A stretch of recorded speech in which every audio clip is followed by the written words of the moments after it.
Hello friends, welcome to my channel super Sahela. Friends, આ કયું ધાન છે ઓળખો છો? ના, આ લાલ ચોરા નથી, આ છે મઠ. તો તમે જોઈ શકો છો લાલ મઠ છે, દેશી છે એટલે ઝીણા ઝીણા છે.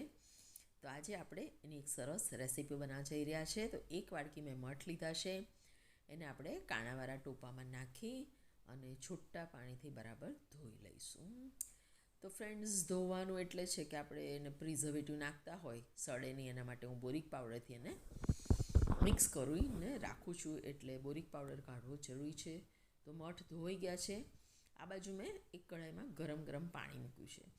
જો તમારી પાસે કૂકર હોય તો તમે કૂકરમાં ડાયરેક્ટ મૂકી શકો છો, અને પાણી આ રીતે બબલ્સ થાય એટલે બધા મઠ આપણે એમાં એડ કરી દઈશું, અને એને થોડી વાર ગેસ ઉપર ચાલુ રાખીશું, જેથી આ મઠ બી સરસ ગરમ પાણીમાં થઈ જાય. અને પછી એમાં બી બબલ્સ આવે એટલે આપણે એને ઢાંકી દઈશું અને ગેસની ફ્લેમ બંધ કરીને 2-3 કલાક માટે પલાળી રાખીશું. તો ફ્રેન્ડ્સ, 2થી 3 કલાક થઈ ગયા છે. તમે જોઈ શકો છો કે મઠ બધા સરસ પોચા પડી ગયા છે. તો હવે આપણે એને એક કૂકરમાં ટ્રાન્સફર કરી દઈશું. આ જ પ્રોસિજર તમે ડાયરેક્ટ કૂકરમાં પણ કરી શકો છો. મારું કૂકર તે વખતે ઘસવામાં હતું એટલે મેં કઢાઈમાં પલાળ્યા. તો કૂકરમાં નાખી અને હવે આપણે એની સીટી વગાડીશું. તો મઠ ચોટે નહીં એ રીતે થોડું પાણી આપણે આગળ પડતું નાખીશું ને સાથે થોડું મીઠું એડ કરી દઈશું, તેથી મઠમાં મીઠું સરસ ચડી જાય. અને 3થી 4 વિસલ આપણે એની વગાડીશું. તો વિસલ પણ વાગે છે અને ચા પણ રેડી થઈ ગઈ છે. હવે આ બાજુ મસાલો જોઈ લઈએ. તો લીલા મરચાં લીધા છે, આદું, હળદર અને મરી. મારી પાસે લીલા મરી છે એટલે મેં લીલા લીધા છે, તમે કાળા મરી લઈ શકો છો. અને લીમડી વગર તો કઢી કેમ આપણી બને? હવે ખ્યાલ આવી ગયો કે આપણે શું બનાવવા જઈ રહ્યા છે. તો આ બાજુ મઠ પણ આપણા સરસ ચડી ગયા છે, અને તમે જોઈ શકો છો કે એક એક દાણો સરસ આપણો પોચો પડીને ચડી ગયો છે. તો હવે એક આપણે કન્ટેનર લઈશું, એમાં આપણે દહીં એડ કરીશું. તો દહીં તમે તમારા ફેમિલી મેમ્બર્સ પ્રમાણે એડ કરી શકો. મેં 2 વાડકી દહીં લીધું છે, અને સાથે જ આપણે એમાં એડ કરીશું બેસન. તો દહીંને પહેલાં આપણે થોડું સરસ ફેંટી લઈએ અને એક રસ કરી દઈએ. તો દહીં ફેંટાઈ ગયું છે. હવે આપણે અડધીથી પોણી વાડકી જેટલું બેસન એડ કરીશું. તો બેસન એડ કરીને પણ પાછું સરસ મિક્સ કરી દઈશું, અને એક બી ગાંઠો ના રહે એ રીતે આપણે એને મિક્સ કરવાનું છે. તો વિસ્કરની મદદથી સરસ મિક્સ થઈ જાય છે. તો બસ બેસન અને દહીં મિક્સ થઈ ગયું છે. હવે આપણે એમાં થોડું પાણી એડ કરી દઈશું. તો આ મઠનું પાણી જ આપણે ઉપયોગમાં લઈ લઈએ, ફેંકી દેવું એના કરતાં. તો ફ્રેન્ડ્સ, તમે જોઈ શકો છો કે સરસ મિક્સ થઈ ગયું છે, અને આપણે બીજું થોડું વધારે 2-3 વાડકી પાણી એડ કરી દઈએ. હવે આપણે સ્વાદ પ્રમાણે મીઠું એમાં એડ કરીશું. તો ફ્રેન્ડ્સ, તમે જોઈ શકો છો કે કન્સિસ્ટન્સી આપણે બહુ જાડી નથી રાખવાની. હવે આ બાજુ આપણે વઘાર કરી લઈએ. તો તમને બધાને ખબર હશે કે કઢી આપણે ઘીના વઘારમાં કરતા હોઈએ છીએ. તો ગરમ થઈ ગયું છે, હિંગ નાખી સૌ પ્રથમ મેં, અને હવે આપણે એમાં નાખીશું રઈને તતડવા દઈશું, અને સાથે જ આપણે જીરું પણ એડ કરી દઈશું.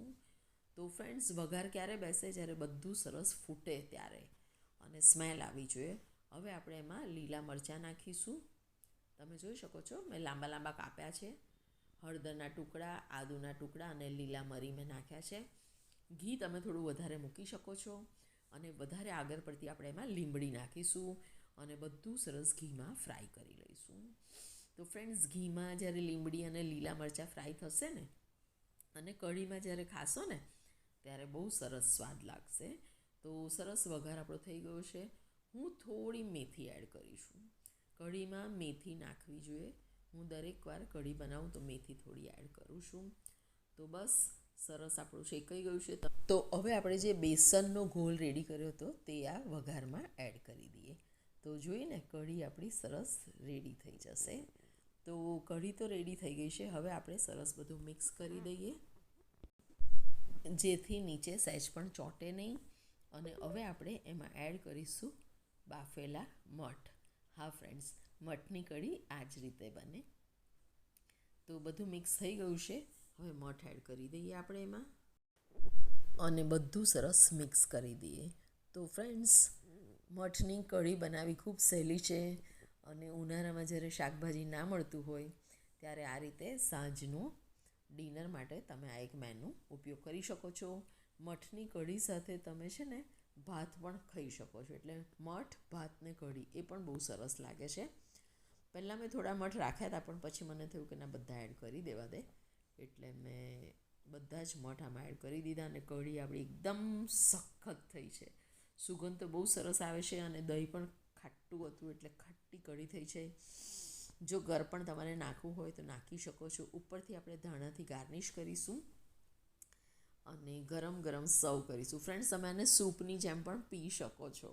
મને તો આ કઢી બહુ જ ભાવે છે. તમે પણ ચોક્કસ ટ્રાય કરજો અને તમારા મેનુમાં આને ચોક્કસ ઇન્ક્લુડ કરજો. તો thank you friends, keep watching super Saheliya. તો નિત નવી દેશી રેસીપી શીખવા માટે તો સુપર સહેલિયા જ ચેનલને સબસ્ક્રાઈબ કરજો અને ખૂબ ખૂબ શેર કરજો. Thank you friends, keep watching super Saheliya. ફરીથી નવી વિડીયોમાં નવી સહેલી સાથે, નવી રેસીપી સાથે મળીશું. Till then, good by.